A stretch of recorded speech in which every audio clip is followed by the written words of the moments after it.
and welcome to another version of the Century Review, where we are running a series where we're actually interviewing the guests that will be appearing at the City of Oaks Comic Book Odyssey, February 20th through the 22nd.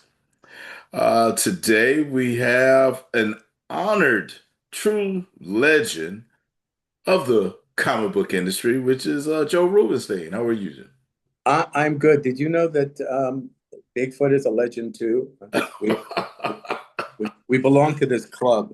To the This same club. Loch, Okay. Loch, Loch Ness Monster, me, you know. Well, just to give you a little background, Joe is one of the most influential and respected inkers in the comic book industry. His work has helped define the visual language of modern comics with iconic runs and titles like the official handbook of Marvel Universe, Fantastic Four, The Avengers, the X-Men, Superman, and The Incredible Hulk. His collaborations with industry giants such as Jack Kirby, John Byrne, Gil Kane, and Neil Adams have left an indelible mark on the art of comic books. Here's the indelible mark that Neil left on it. Okay. Okay. Okay. Well, let's get started, Joe, since Yeah. you've already started. um, I know everyone wants to know how things began for you. Do you Well, remember? when a man loves a woman. Oh my gosh, not that far back. I thought we were doing an origin story. I'm sorry. Oh, no, no, no.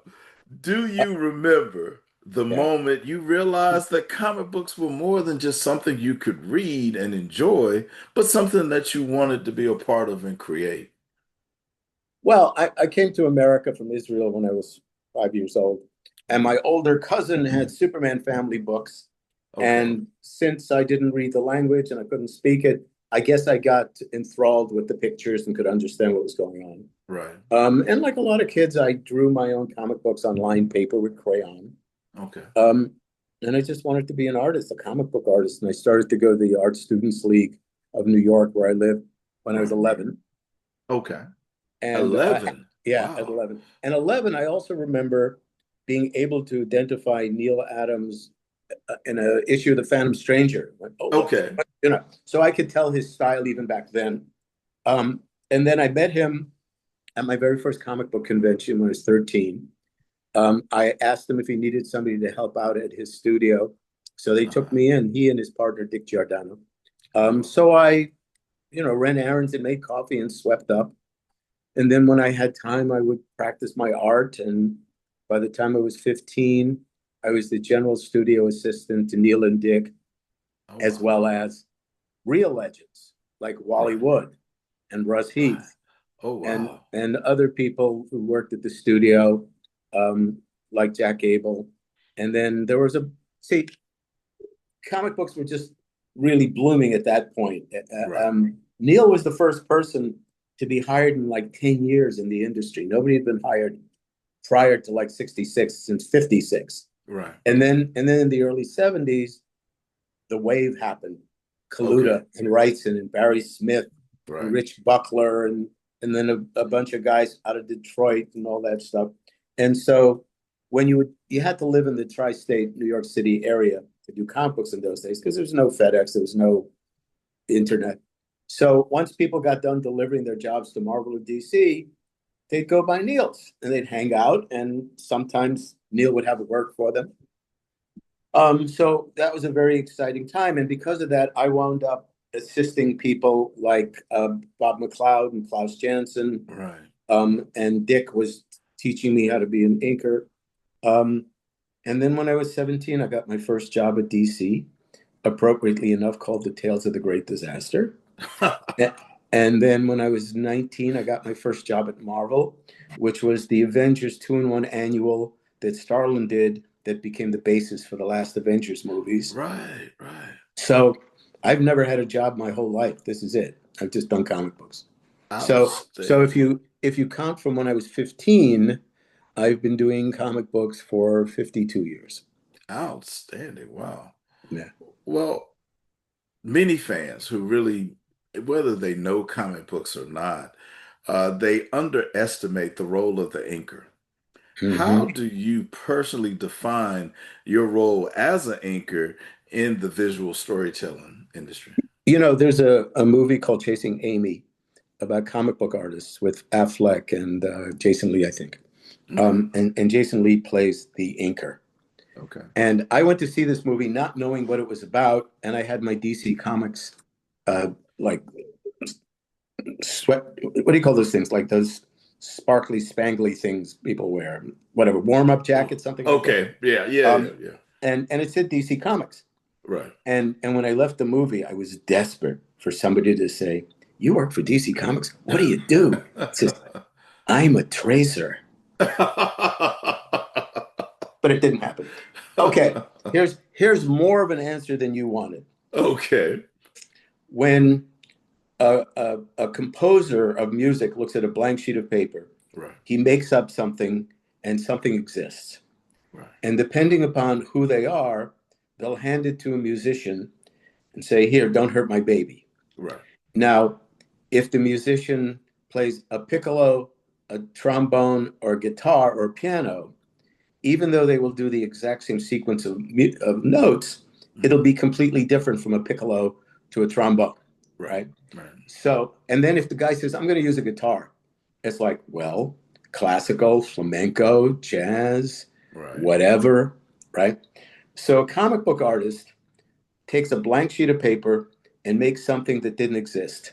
Okay. And then he hands it to the inker and says, "Here, don't hurt my baby." Right. Right. And then the inker says, "Well, am I going to use a brush or a pen?"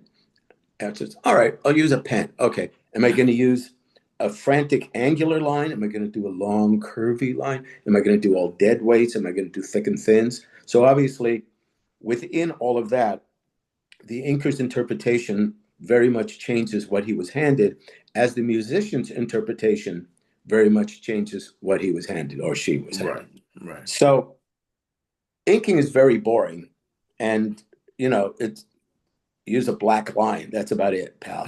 Okay. So because Dick Giordano taught me how to ink, his philosophy and my philosophy is accommodate yourself for whatever you were handed. Meaning, there's some great, great, great inkers like Alfredo Alcala, Tony DeZuniga, Tom Palmer. They tended to ink everything exactly the same way. It turned out great, Right. but it was exactly the same way. I try to change my approach and different pens and different brushes and different markers to give back the true pencils that I was handed, hopefully helped, or at the very least, like a doctor, I've done them no harm. Right. Okay. So, I get a piece by John Buscema or Gene Colan, I got to rise to the level. Right. you Right. know. Um, and the great part about being an inker is that I got to do Kurt Swan's Superman. I got to Right. do Gil Kane's Green Lantern. I got to Right. do Carmen Infantino's Flash. Right. So all this stuff that I read as a kid, I got to be an infinitesimal part of, but I did get to do it. So that's the Right. fun part. Okay. Well, I think once you get to the COCO, a lot of the attendees would like to learn more about that because I think everyone thinks that you either initially pencil and then you color it, and in between that inker work doesn't impact it as much, but it does. I'm sure it It does. it does considerably because Right. if you don't know anatomy or drawing, it's Right. like this. You can put a series of numbered footprints on the ground and you Right. can hit them in the correct sequence, but you're not dancing, Right. you know. So I'm hitting the correct sequence of lines, but I understand anatomy and I draw and I paint, all that sort of stuff. So I can hopefully not hurt John Buscema or Gene Colan, or maybe help a little Right. bit. Right. So Right. there. Okay. All right. Well, now you've done, like I said earlier, the official handbooks of Marvel Universe. Right. Of course, Wolverine is one that a lot of people, especially X-Men fans, jump on. Is there a particular page or project that you look back at and say it fully represents best your work? Well, I somebody wrote that I did 2,500 comic books. So, Okay. so there's not one page that's going to come out of that. Right, right, Um, the various incarnations of the Justice League of America, I can't believe it's not the Justice League, formerly known as the Justice League. right, They're beautifully, beautifully drawn for the most part by Kevin Maguire. right, The stories are wonderful by Giffen and DeMatteis. right, It all looks great. Um, Now, ironically, it's the least I had a contribution for because Kevin's work is so tight right, that all I had to do was add a little flourish here or a little texture there or something like that. right, So that as a group, I'm proud of. But a career highlight that's constantly referred to is the 9 issues of Captain America I did with Byrne and Stern. oh wow, okay, And now I would ink them differently today because it's 30 years later and I think I'm better. right, But um, generally speaking, when they do a survey of who John Byrne's best inkers are, it's usually Terry or me or Terry. right, right, And so those 9 issues, and John was really putting his all into it, are right, very fondly remembered, and I think they're good too. But right, I also did 7 years of Superman and 3 years of Batman and 3 years of Spider-Man and the JLA and the Legion of Superheroes and you know 3 issues of the Hulk over uh, Sal Buscema that right. people refer to. So whatever you decide. So, what is the one book or the one title that you haven't done that you would like to have done? Well, I I was a very big fan of Starman by Robinson. Right, right. What was his first name? The writer. Um, I cannot remember. Okay, well, Yeah. I apologize. Uh, I love those stories. I thought they were right. very well written, and every now and again they had a backup story. Something. Whoa, Oh, be careful there. I'm Okay. sorry. That's That's all the wonders of spontaneous combustion. Okay. These things are being held up by objects. right. Um, so I guess I will hold them up for now. Um, James Robinson, who also James Rose. wrote who Okay. also wrote Golden Age and a bunch of other wonderful stuff. So they used to have backups, and Gene Ha would draw them, and other people occasionally. I just wanted to work on a Starman thing. I Right. thought they were wonderful, but I thought Spider-Man was one of the best characters ever, and I worked on it. And the Hulk's pretty cool, and Wolverine, God Right. bless you, paying my bills. Um, look, Frank Miller proved something. Right. Daredevil, I think, was on the verge of cancellation, or they thought of him as sort of a Right. second-rate Batman or something. And then Frank did it right, Yeah. you know. Um, and so, I mean, out of pure laziness, I don't want to do anything with Galactus or War Machine Right. or Jack of Hearts Okay. or I think Thanos' new outfit is a pain in the ass too. Oh, really? I haven't seen it. Yeah, but I mean, I'll do it. I have Right. done it. I will. I mean, when I did the Silver Surfer, Galactus showed up every now and again. Um, but really, I mean, look, I spend the majority of my life alone in a room. I would like, and unlike most people's jobs, I have something to point to at the end of the day and say, look what I did. Right. And certainly a waitress doesn't have that. A lawyer doesn't have that. Maybe a mechanic sees his car leave.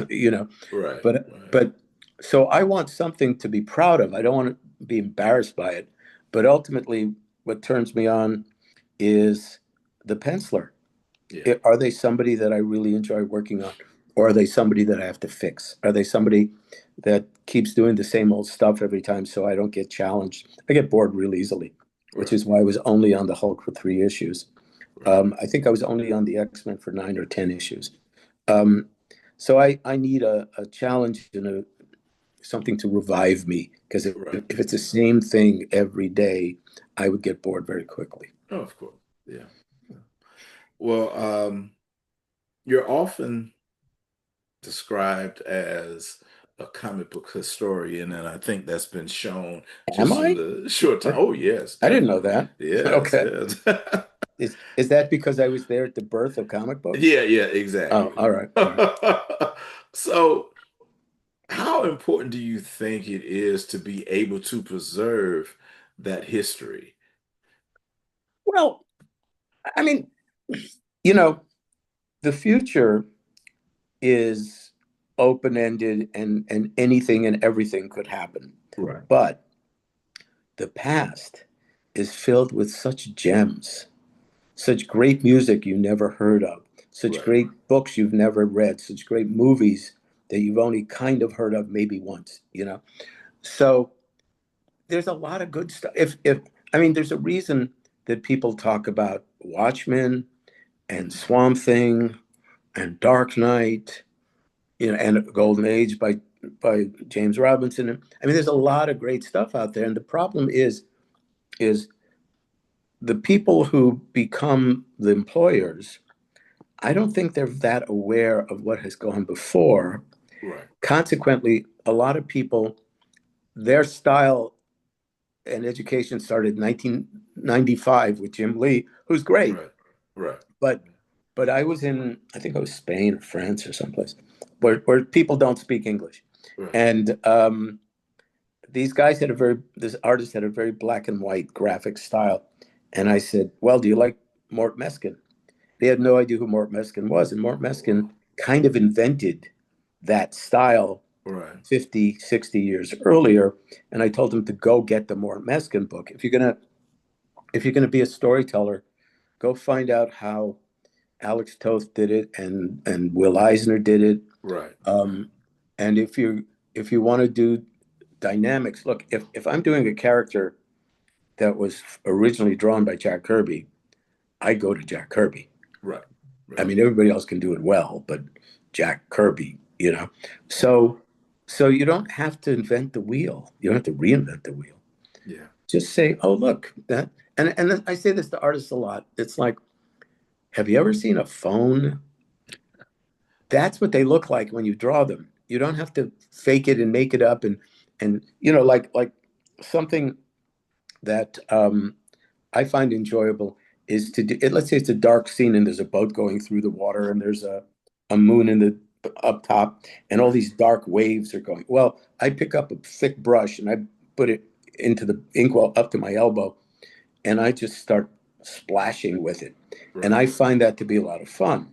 Well, how did I learn that? Because Hal Foster, who did Prince Valiant, did it the wow, best.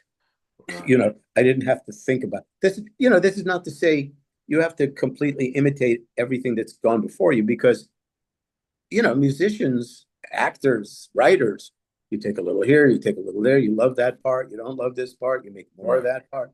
So go see, like for instance, when I did Captain America with Byrne, people commented upon the chainmail. Well, right, that chainmail came because my mentor, Wally Wood, inked an issue of Captain America over Gene Colan. And really, he gave him, yeah, and it's beautiful. And he gave him the chainmail. Where did Woody get the chainmail from? Hal Foster's Prince Valiant. Okay. So okay, there it goes. So I don't know that anybody ever does that anymore when they do Captain America's chainmail. But you want to see how to do a great tree? Go look at Frank Frazetta. You want to right, you want to see how to do a beautiful girl, go look at Dave Stevens and get some lessons on what makes her beautiful. right, right, right. That is outstanding. Okay. Well, we always try to end these short segments with a question that's a little fun.